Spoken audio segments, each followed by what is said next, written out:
Well, it has occurred to me that I have spent a lot of time talking about the factors of jhana and the various approaches to it, but I haven't talked much about technique. Have I mentioned breathing? Or loving kindness? Well, these are, of course, so there are various strategies for breath meditation. And I give breath meditation talks, and there's a little pamphlet out there with both loving kindness and breath meditation. And sometimes I forget that maybe everybody hasn't heard my version of the breath meditation. This, of course, is the Anapanasati. Put up your hand if you've heard of the Anapanasati Sutta. Anapanasati Sutta. Have you heard of this one? Anapanasati Samadhi Sutta? Okay, there's a word missing in there. Anapanasati, mindfulness of breathing. Anapana is breathing. And sati is mindfulness, but it's also found with another word in there, samadhi, which is the jhana. So this is the sutta on mindfulness of breath leading to samadhi. And ultimately, the sutta also fulfills the four foundations of mindfulness and fulfills the eighth factor, the samadhi. So samasati and samadhi can take you all the way to arahant. And that's one of the most complete sort of structures of the sutta. And if you look at some analysis of this sutta, you'll see that some of the four tetrads are applying to the preliminary of getting your mindfulness together, the first one, and then it goes on to samadhi, and then eventually to insight, reflections on impermanence, anicca, dukkha, anatta. And so the thing is very complete, but it involves the breath.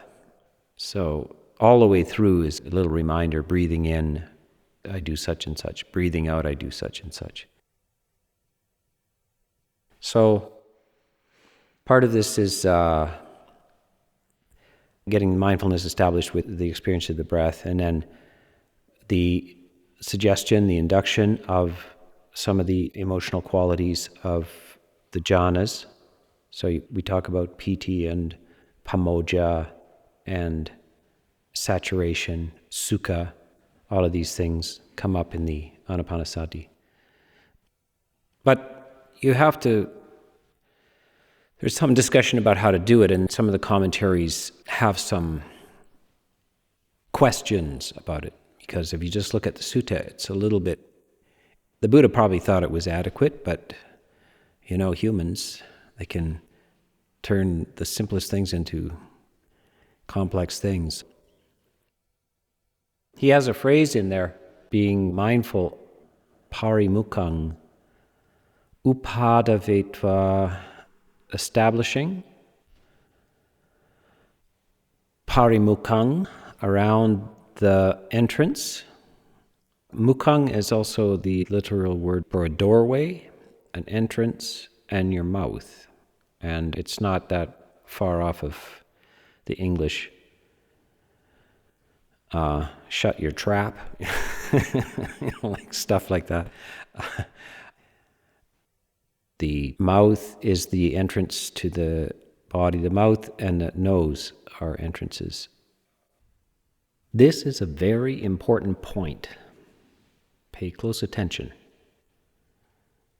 The Buddha describes mindfulness, sati, as a gatekeeper, a sentry on a walled city, and everybody that comes in or out of that city goes through that gate.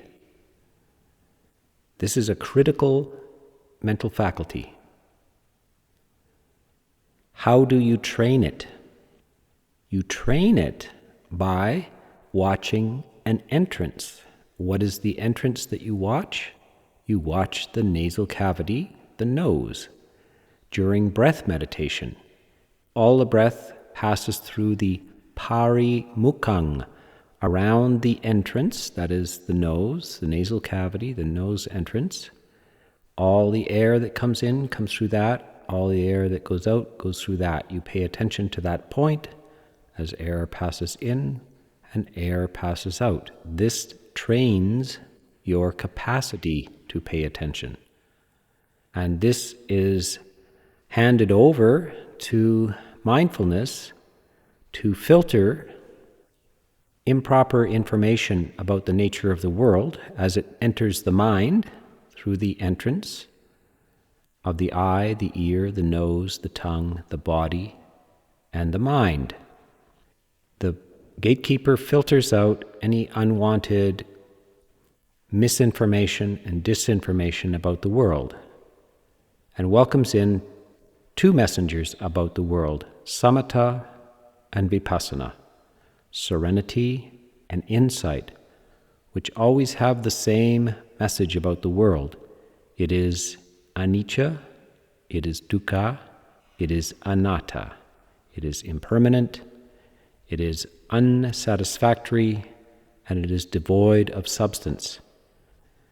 How do you train the mindfulness to filter these things? By training it with breath meditation.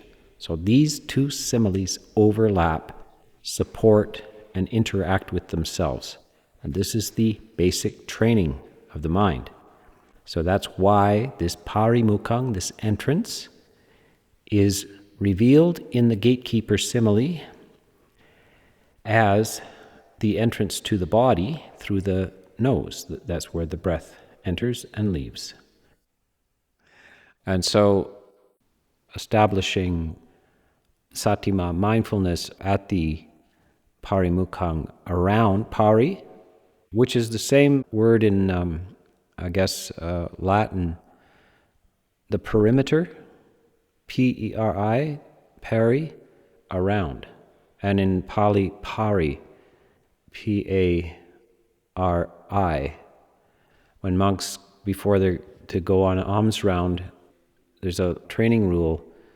Train yourself to put your robes on pari mandalam. You've heard this word mandala? Mandala is a symmetrical figure, and pari is around. So put your robes around you neatly and evenly. Pari. And this parimukkhang is around the entrance where the breath is. Some want to be obscure, and they translate it as in front of, to the fore. Establishing your mindfulness with the breath instead of parimukkhang around the entrance, to the fore or to the front. It's kind of interpreting the thing as the face or in front of you or as the main thing. So this is where we, to the fore, about the breath, because obviously you have to pay. Why does he keep repeating knowing a long breath, knowing a short breath? Knowing these things, being aware of that, means that you have to be aware of the contact of breath, of the air with you. So one way or the other, you have to have full attention on the experience of the contact of air with your body. And it just makes sense that it's somewhere where it enters your body would be the place, which is the nose or the mouth. And it's almost always given as the nose. Sometimes in the commentaries it's given as the upper lip. The exhalation can be felt on the upper lip, but then not everybody can feel it. And not everybody can feel it in their nose either. Some people have no sensitivity in their nose. Some people can't breathe through their nose. They're called mouth breathers. Now, if you've been a boxer or something like that, you might be a mouth breather. If you got a cold or something like that, you might be a mouth breather. I don't think it matters. It's just a matter of the feeling of air, a portable object of meditation. The breath goes with you everywhere. And there's the kind of Vipassana school famously established with Mahasi Sayadaw sort of techniques of watching the rise and fall of the abdomen. And that is very different than the whole commentarial tradition, which has nothing to do with the movement of the abdomen. And in fact, there's warnings in the commentaries. So the thing is that if somebody who's trying to do this, a young monk, comes to the teacher and says, well, where do I pay attention? Where do I keep my attention for this breath? And then they say, well, don't follow the breath into the body and then back out of the body. That is not what is meant. Because if you follow and move your mind inside your body, so the breath starts here, goes down to here, and ends in the rise of the abdomen and then back up, you're moving your mind around, and that's contrary to what the samadhi element is, to use the object to steady your mind. Now, this technique of rise and fall of the abdomen is actually designed specifically so you are not going into samadhi. You're not going into it. It's a moving object. I was very curious, but I had to read all these different texts and explanations back and forth. There's the Satipatthana Wars, There is a book I found it in the Wat Nana Chat library called the Satipatthana Wars. There's schools around this. Anyway, this rise and fall is very deliberately a strategy. You won't find any description of that at all in the suttas or in the commentaries until the time of, say, Mahasi, this idea of rise and fall, because it is deliberately to become aware of change, constant change, rather than the point of the samadhi is not to be aware of constant change. It is to allow the mind to come to stillness. And it is to stay on one point. Now, there's a couple of similes given by the Buddha as well. Now, this is from the suttas. And it seems to me to make it perfectly clear where your attention is to be and in relationship to the breath. And the sutta, the simile is, as a turner or his apprentice knows when making a long stroke, he knows, is aware he's making a long stroke. When he makes a short stroke, he is aware making a short stroke. And this makes no sense if you don't know what a turner is, and who is this apprentice anyway?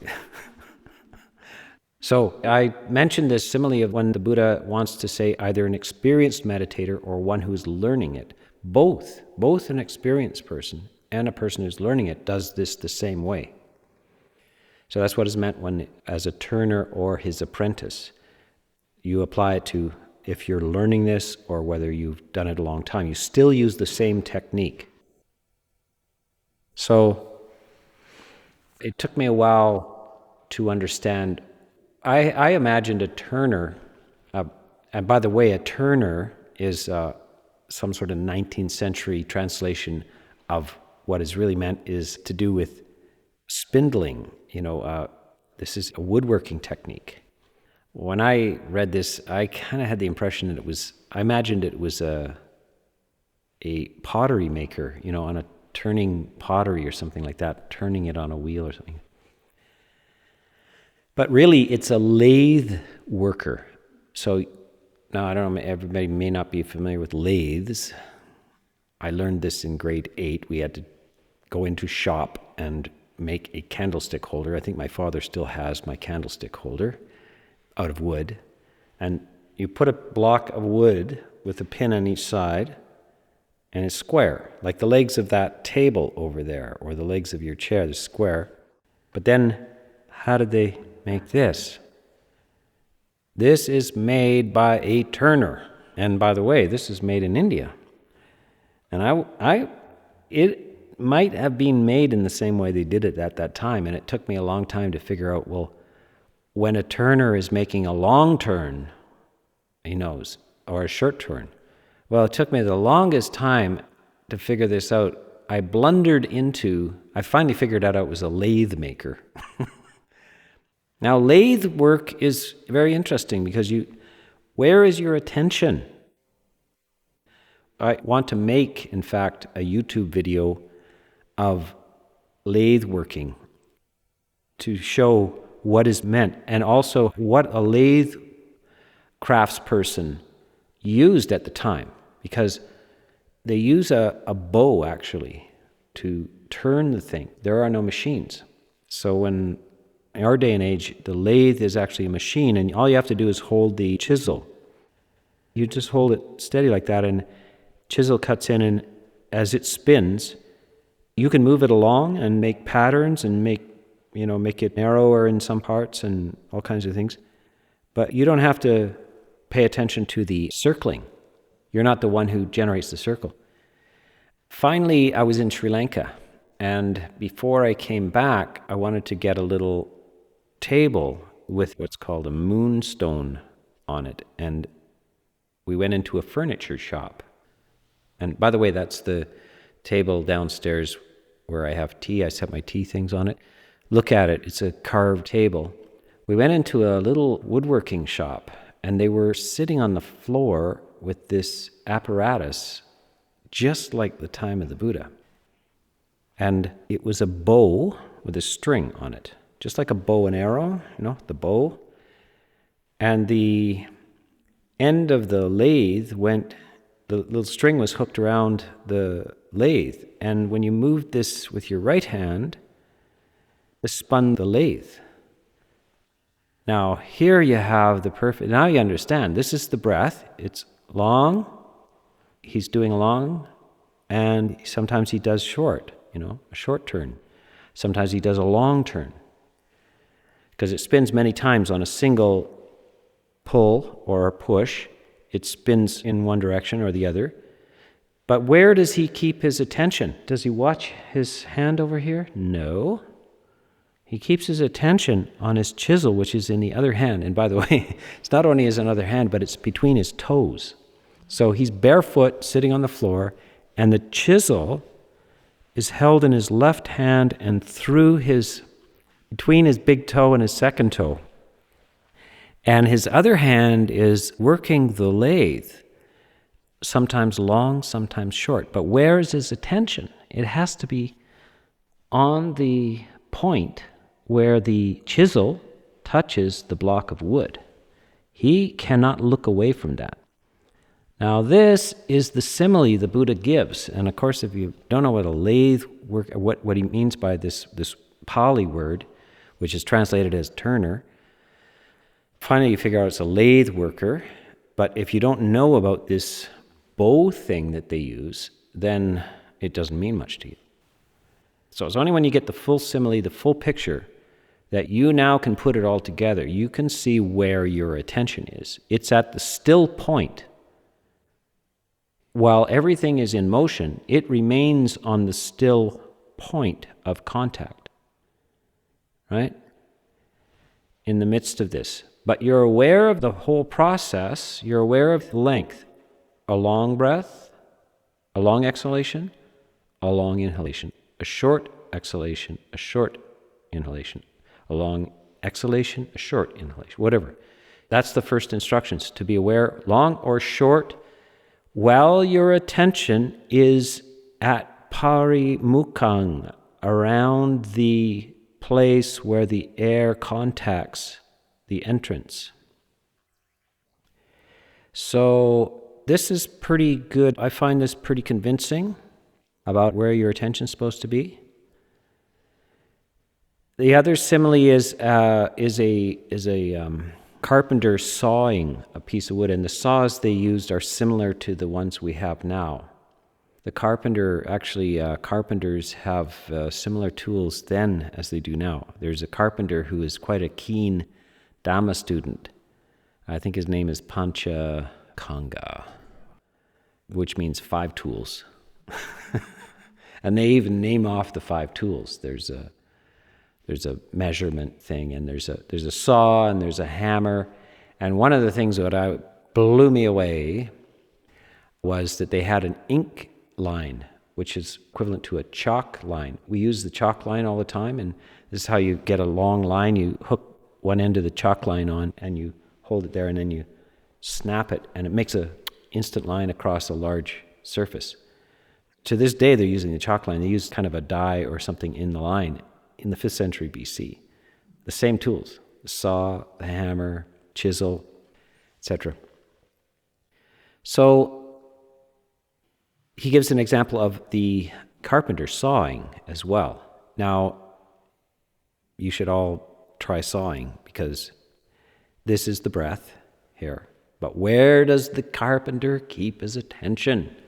He doesn't watch his hand go up and down like that. Sometimes you will get people who have never sawed anything and no, don't look at the handle. Look at the place where the teeth cross the point of wood. Your eye is just on that. And sometimes you'll do a short, especially when you're just starting to make the cut. Anybody that does this in a practical, now we have electric tools, so the art is being lost of the handsaw, but I've done enough of this stuff. So when you first start, it's actually very short strokes in order to get the cut started. And then as it started, then longer strokes. And you're really controlling the length of the stroke, but your attention is not on that. It's on the single point where it meets the wood. So in both similes, you can see what is meant. The mind stays still. It doesn't pay attention to the motion thing. It pays attention. It keeps its eye on where the contact is made. The words, there is a long breath and a short breath, does not mean you deliberately make a long breath or a short breath. There's no indication of control of the length of the breath. It just means that sometimes you take a long breath, sometimes you take a short breath. And he's just encouraging you to be aware of that. It's rounding up your mind. It's bringing it in off the range. And he's giving you a fairly easy thing to start with. All you got to know is, was that a long breath or a short breath? And you can drift a little bit in the midst of it and still know whether it was long or short. It's not 100% demand on your attention. It's about a 30% demand on your attention. Then, if you want to up your demand on your attention, you are to be fully cognizant of the contact where the air, wherever it enters, whether it's entering through the nose, through the mouth, somewhere inside your nasal cavity. You are to experience the entire body. Now here we go again. The entire, sometimes it's translated as your entire physical body, but the commentaries all give it as the entire duration of the breath. The body, meaning the breath body. And the Buddha specifically says in the suttas sometimes, there is a body within the body, and that is the breath body. So that's how they talked about it. It's like a body of literature, the body of poetry, the body of Shakespeare's work. We use it as well, body. Kaya is the body of the breath. There is a body in the body, and which I say is the breath body. This is the words of the Buddha, not commentary, the words of the Buddha in another sutta. And experiencing the entire, or the whole body I breathe in. Experiencing the entire body I breathe out. Now, you could shift your attention to your whole body, breathing in, breathing out, but I find that stretches things. Suddenly you're paying attention to your whole body. Why? Where did the breath thing go? Where did the simile of is the carpenter suddenly paying attention to his whole body? Or is his attention on that point during the entire in and out breath without wavering? Now you're not knowing whether it's a short breath or a long breath. Now your awareness is there the entire time. Now, this isn't a shift of demand on your attention. Your attention is not to wander whatsoever from this point of contact. Now, in the suttas, the Buddha does not say the nostrils. He does not say the upper lip. He does not say the lips. He just says parimukkhang, around the entrance, or at the entrance, around the entrance. So the idea that it's simply the nostril, the edge of the nostrils or the upper lip or anything is purely commentary. There is no actually, you don't see this in the suttas at all.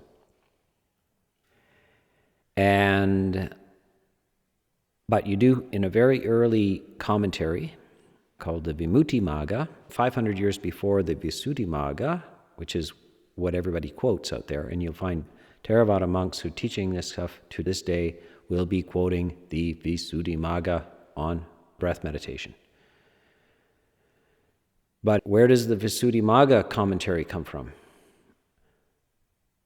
It's modeled on a previous commentary 500 years earlier called the Vimuttimagga, the path of freedom. The Visuddhi means the path of purification, and the earlier one is the path of freedom, Vimutti. In there, you will see, obviously, somebody has borrowed and padded the essay. They have thickened it up and added things to it. But I think they've also wandered off from it. It's not been improved, it's actually been made more obscure. In the Vimuttimagga, you see this very clear experience that one breathes in, experiencing the cool inhalation, etc., and that the success in this is that the inside the nose, you experience this inside the nose, and as soon as you get this airy sensation, now, which is translated as nimitta,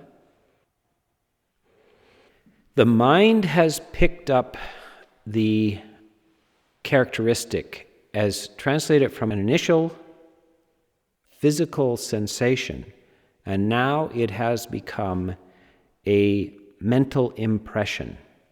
So the nimitta in this case is that the mind has formed an after effect of it, an afterglow of it's a mind-made impression of what is at first a physical experience.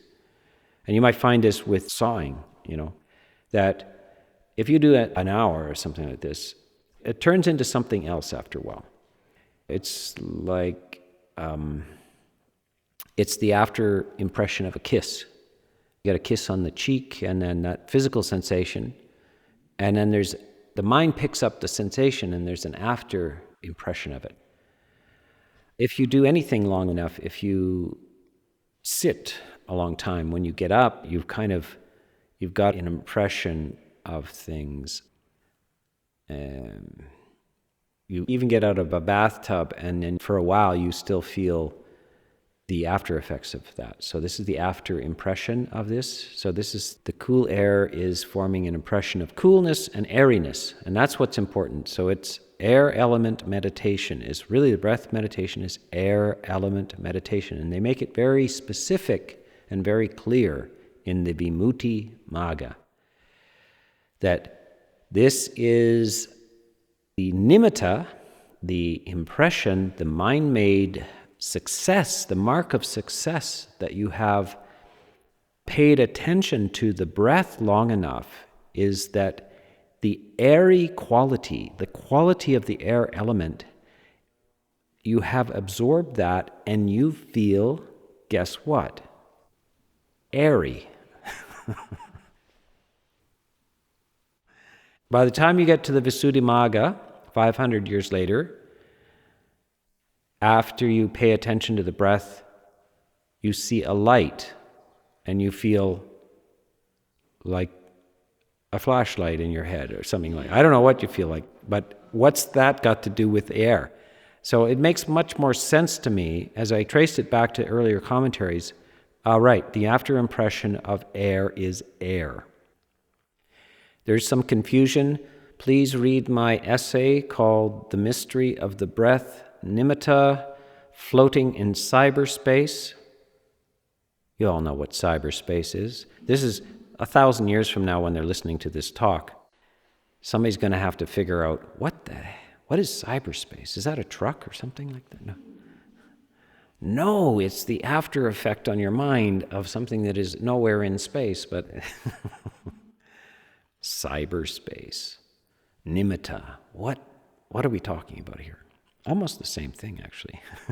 So anyway, up there is an essay on this, and I explain carefully how some warnings in the Vimuttimagga about distractions of the mind, things that will happen when you're trying to pay attention to the breath, twinklings, like the sand of gold, twinklings, big glowing lights, misty moon stuff will appear. Do not pay attention. That fulfills overturning, they say. That fulfills overturning. Later on, in the Visuddhimagga, that is understood to be the sign of success. Some sort of twinkling or something. But they can't really make sense of it because the vague explanations of like something misty and light and twinkling and this and that, it's a whole bunch of different things. It's very hard to understand. Well, what are you talking about? And then there is also the other sign that they say is a sign is the kind of a pressure on your nose, like a stick or something is being pressed against it. So they have a physical contact sign, and then this kind of mysterious flickering inner lights and so forth, which most of you see if you close your eyes, and that's a very common experience, there's all kinds of little light glows and stuff. Those are not to be paid attention to. You can see that the confusion has happened over 500 years. They have gotten more and more confused. And one of the things they say in there is that it's very, very, very hard to do this, to get the jhana on the breath meditation. It's really almost nobody does. And they now are preoccupied with colors called kasinas. And they say this is the thing to do, is watch the colors. It's very hard to even find a specific reference to color kasinas in the entire suttas. But the breath meditation is throughout the suttas. So 1,000 years later, things have changed. So if you go to 500 years later, you will see they're not preoccupied with the color kasinas. They're saying, here's the breath meditation, and it's fairly simple. Pick up the contact of air at the nose or in the nasal cavity, and then the sign, the perfection of this is that it will become that your whole head feels like it's full of air. So your head feels like it's cool and airy, and then little phrase, this is perfection. And then your whole body also can feel light, cool, and airy. The whole body can be pervaded by this, but all it really matters is that your head is pervaded by this air, this cool air. So now you understand what's going on. What's the purpose of this breath meditation? The primary purpose, to reduce excessive discursive activity, to stop thinking all the time. Notice there's nothing to think about. One of the things they say, why air meditation? Why the breath? It's because it has neither shape nor color. That's why. There's nothing to talk about. You can't see it. You can only feel it. Unlike the other topics, like fire kasinas, earth kasina, water kasina, the four color kasinas are all visual. This has no visual element to it, no proportions, etc. So it's very abstract right from the start. There's no size, shape, imperfections in it in that way. It's just something you feel, the air. This also is why I don't think light has very much to do with the nimitta of breath. Because if light is the nimitta, why don't you look at a light to get the nimitta? Then they described candle meditation. And what is the nimitta? Light, So why bother with the breath? If you want light meditation, go stare at a candle. So the breath is because it has no visual element to it. So lights, etc., are not the point. The point is actually a physical experience of cool light, not that kind of light, buoyancy, coolness, airiness, buoyancy. And guess what it is very close to is both piti, joy, and sukha, pleasure of the body. When you have concentration like that, samadhi, the problems of the body recede into the background and pleasure in the body becomes apparent. By the way, so here's how they separate, they're brilliant, absolutely brilliant, how they separate, what is the joy, what's the difference between joy, piti, and sukha?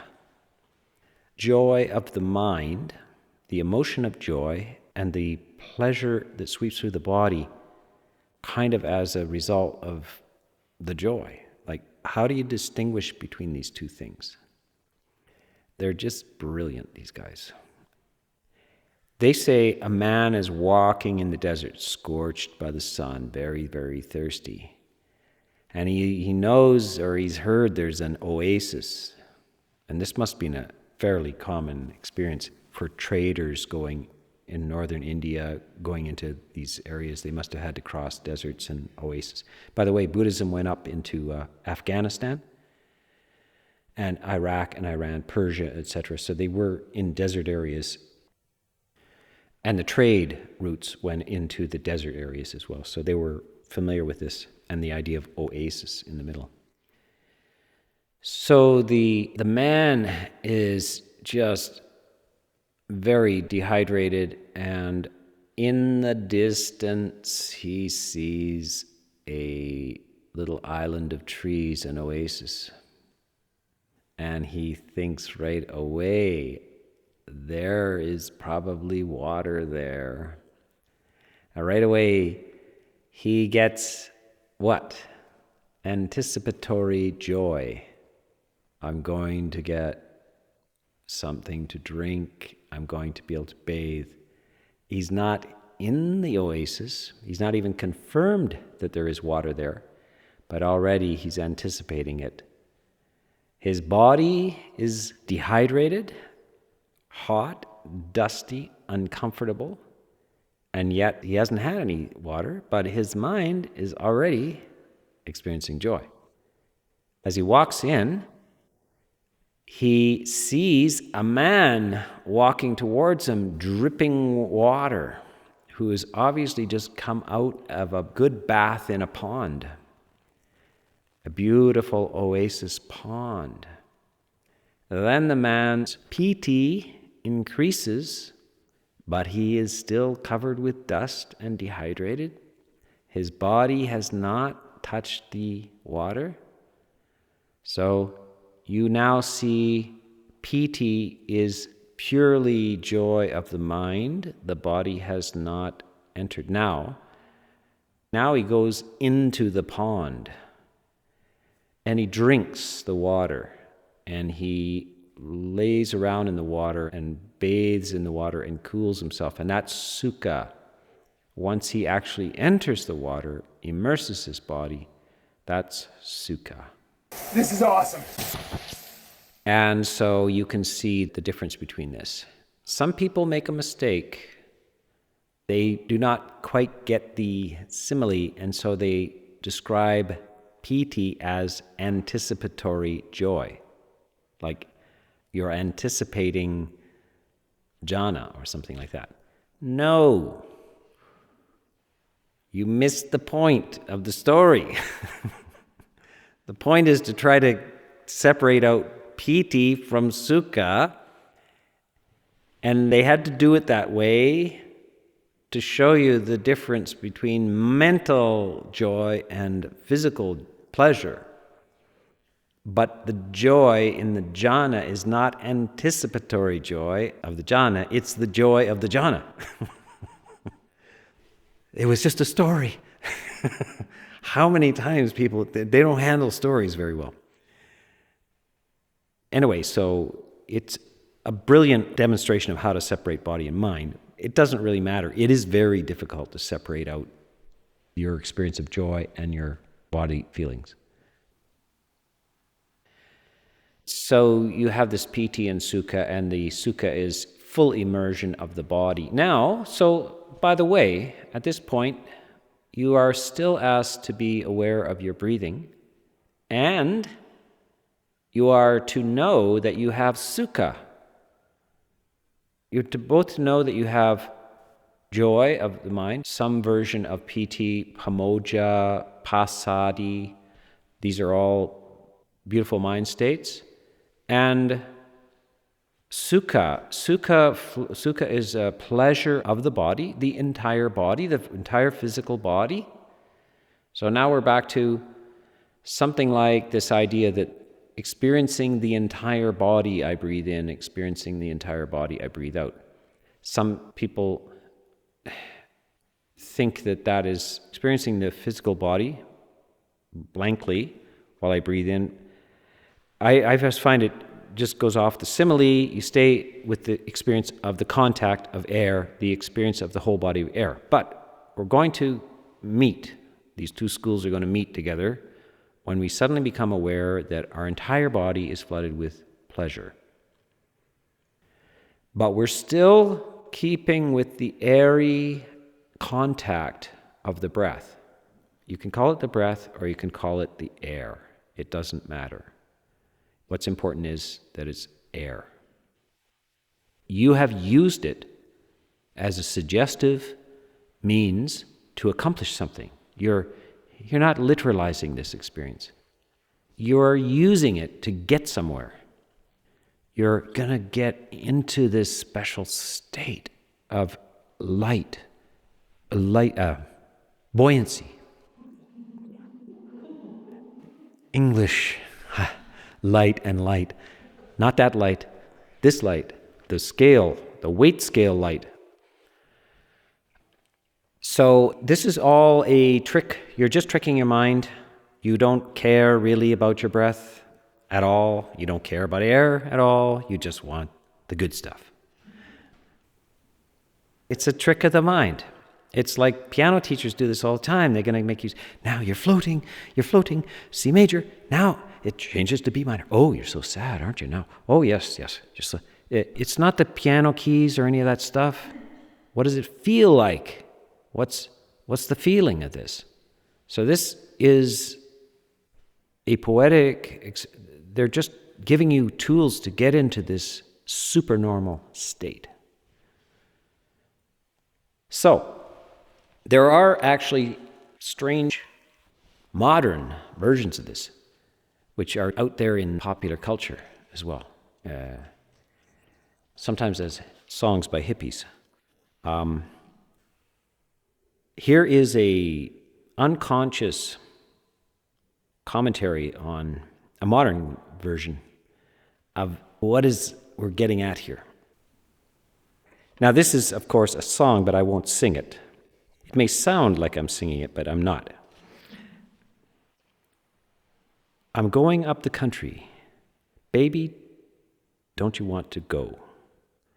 I'm going up the country. Baby, don't you want to go? I'm going to some place where I've never been before. Now, let me explain. I'm going up the country, up, not down the country, up the country. This is description of where you're going with Jhana. Do you want to come? Or do you want to stay home? Huh? We're going someplace where we haven't been before. And baby means the apprentice. So whether you're familiar or whether you're apprentice, baby, do you want to go? Notice that they repeat it twice. The encouragement is because there is a requirement for some commitment and faith. You're stepping into the unknown. I have to ask you twice. I'm going up the country. Do you want to go? I have to ask you again. I'm going up the country. Do you want to go?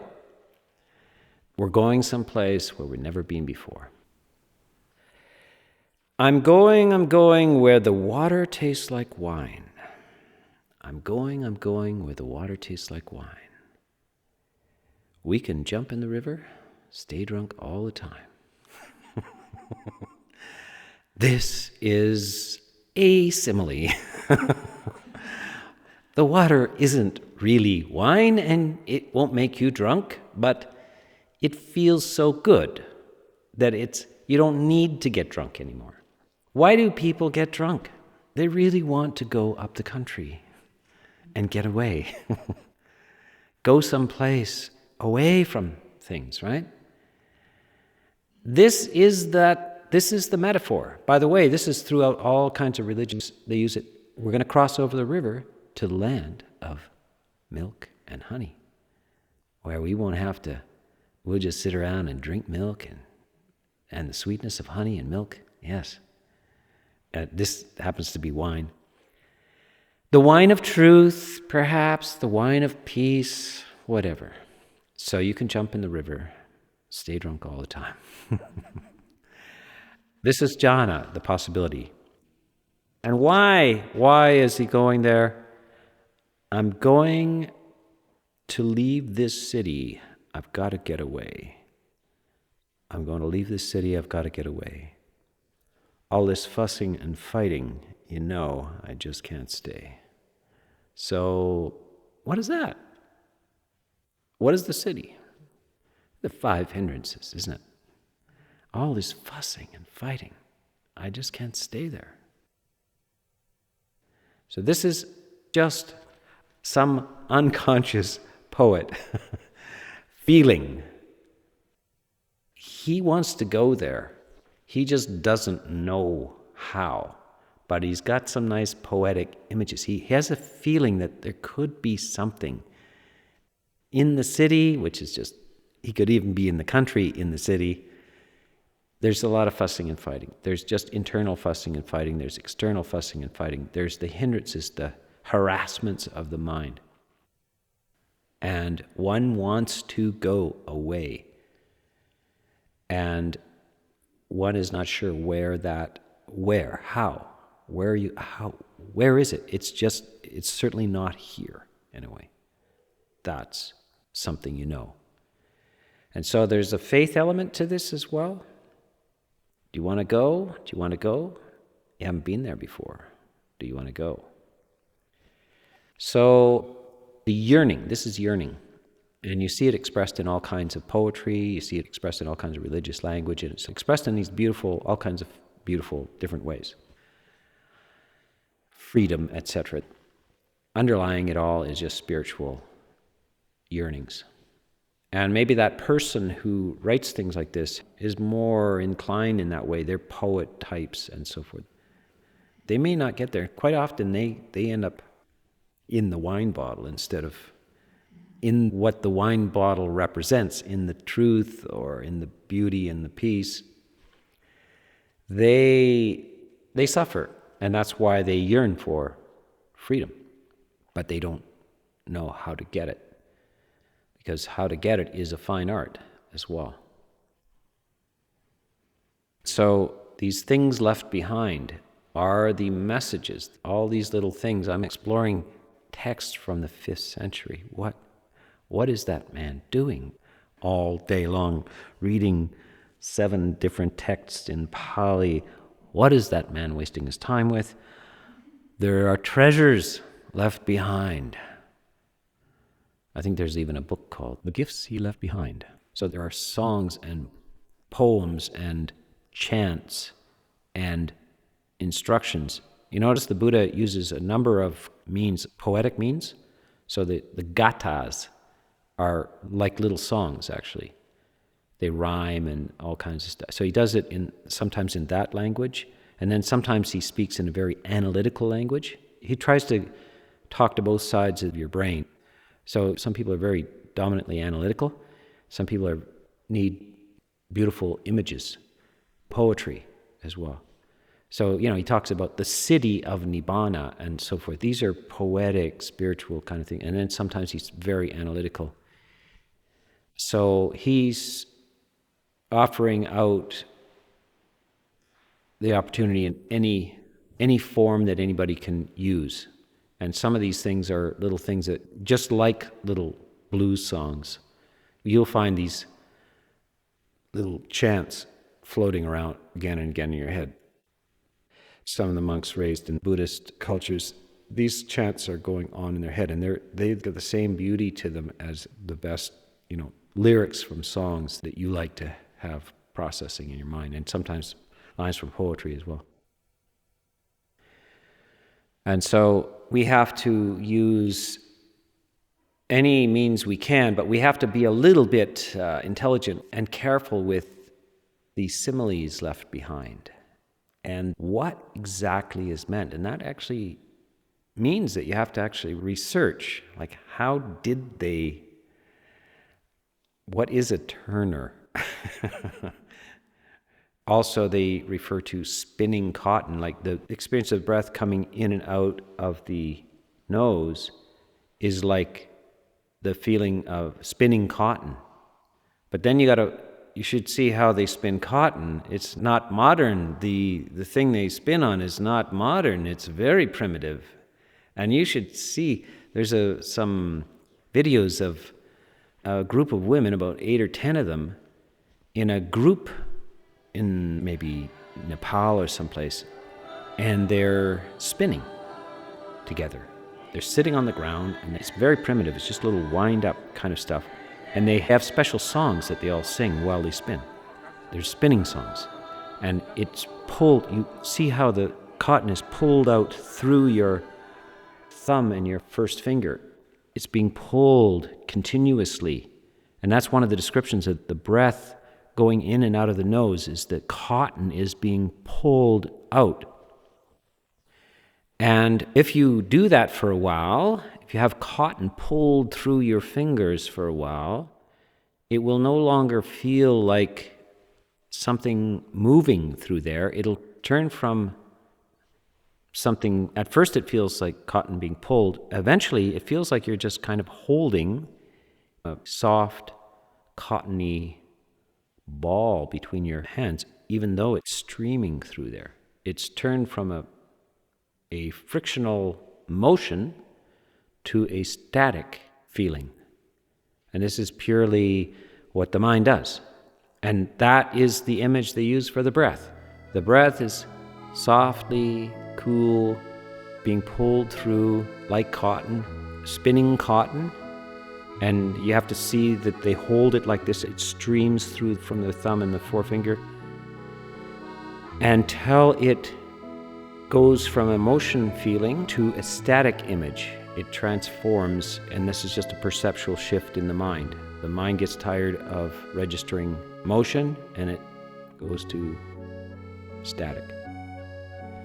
And this is the transformation of the mind from paying attention to activity to it starts to become still. It goes from motion to stillness. And notice the process of the deepening of the jhanas is from the joy, more energized kind of thing.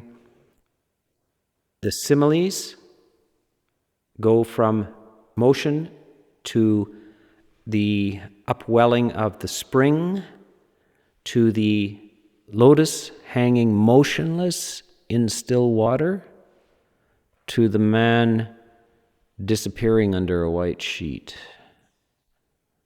So you go from liquid to this kind of airy, the vanishing of the body, and the stilling, even the vanishing of joy, and the vanishing of sukha in the body. So you see this process from dynamic to absolute stillness. And so the deepest jhana is absolute motionless stillness. The emotion is equanimity, and in the body, sukha, pleasure has gone. Pain has gone. Everything is gone. The body is hardly there at all. So, to do this, you need to review your similes and use them as mystical guides into this. That's the purpose of them. They're kind of like songs to find your way in. Yeah.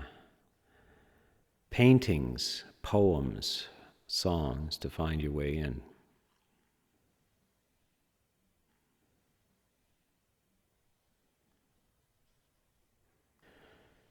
Okay, I apologize for going up the country.